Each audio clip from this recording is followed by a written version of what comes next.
World Denver talks today with Richard Whittle from the Smithsonian Institution's Wilson Center.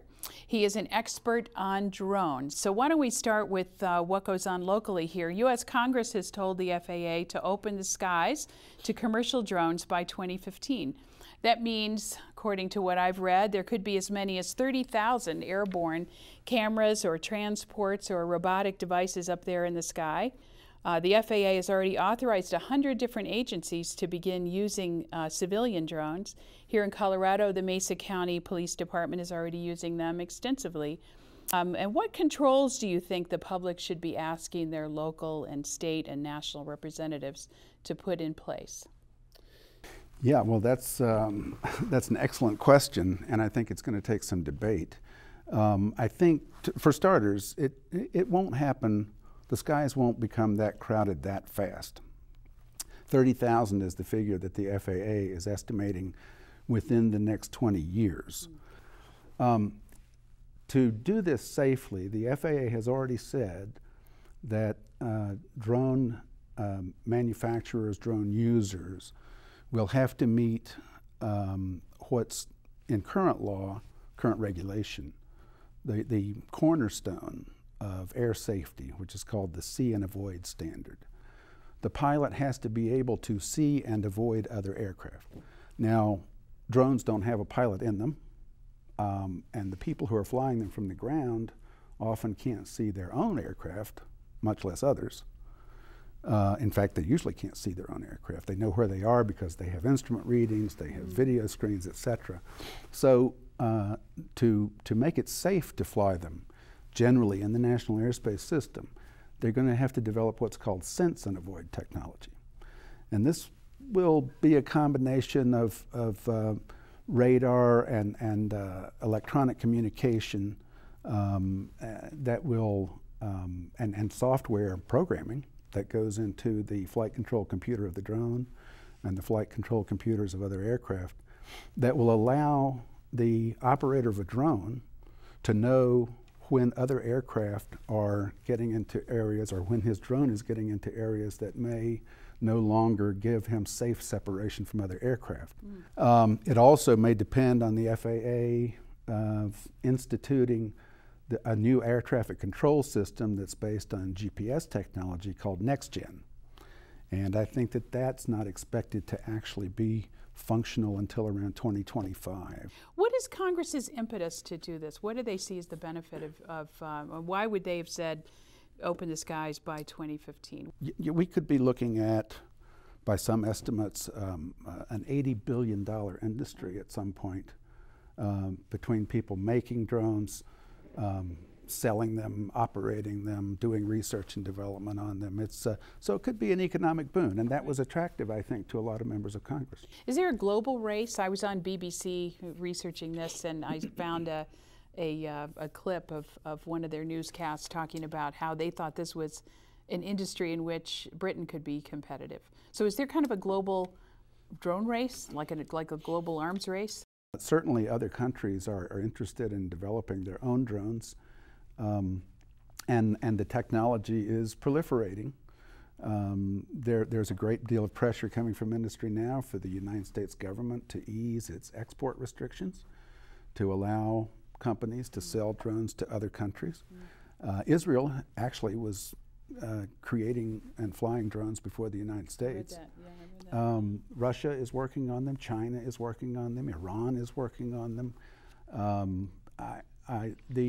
I think the United States is clearly the leader in the technology and probably will be for some time to come. But yes, we're in the midst of a technological revolution, and it's going to be worldwide.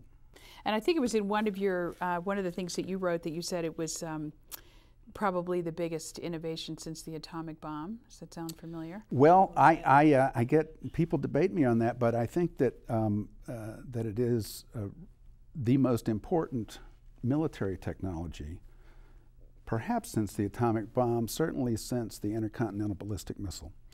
And I think it's more important actually than the ICBM, because thank God the ICBMs haven't been used ever. Drones have been used to great effect by the U.S. military in Iraq and in Afghanistan and by the CIA elsewhere. And they have altered not only the way the military fights, but the very structure of the military. So what's your judgment in having studied this? Are they helping or are they hurting on balance? Some people are actually happy to have the terrorists being removed. I think roughly 80 top al-Qaeda leaders have been killed, targeted killings by drones. The big issue to me for an American citizen is, do we really find it acceptable for the President of the United States to be able to put basically anyone in the world, including a U.S. citizen, on what amounts to a hit list? And at what level is that decision made? And the administration has been very reluctant to talk about their use of drones in any detail at all, have refused to release documents that would shed light on exactly what process they go through to put people on the hit list and to decide whether they should be killed. In most cases, these people are deemed legal combatants. In other cases, it's deemed legal to kill them because it's deemed an act of self-defense for the United States. But they haven't actually come out with anything on paper and laid it out and debated it in public. And of course, some of these people have been American citizens. I think it's a real question whether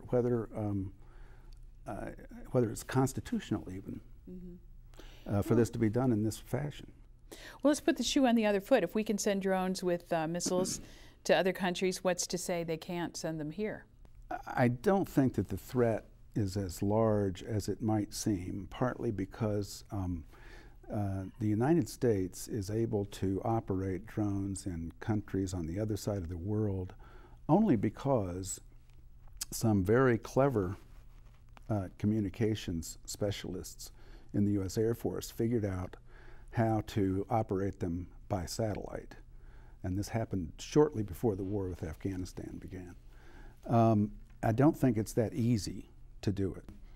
The day when other countries will be sending unmanned aircraft into U.S. airspace and causing a serious threat to the United States, I think, are far off. So it sounds like you think this is inevitable. It's happening, not quickly, but slowly over time, and and it can we shouldn't be that worried about it. We shouldn't be that worried about it, and it can be actually a very good thing. Drones can replace manned aircraft in a lot of roles: crop dusting, monitoring agricultural crops, rescue work, looking for people, wildfires, which I think people in Colorado are well familiar with. They can be used because they send video down. Right. They can be used to help firefighters get to the right spot in a hurry. Police work. You mentioned the fact that police here are already using them. The good things that can be done with unmanned aircraft are only limited by your imagination.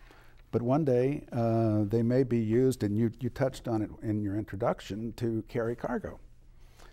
I mean, FedEx and DHL and UPS would probably love to be able to have, say, one piloted aircraft followed by 4 or 5 that were drones and controlled by that pilot. So you mean a drone is going to come and bring my Amazon order to my porch in a little drone? He's going to bring you your radio-controlled aircraft kit that you bought from Amazon, so because you wanted to fly it in the park.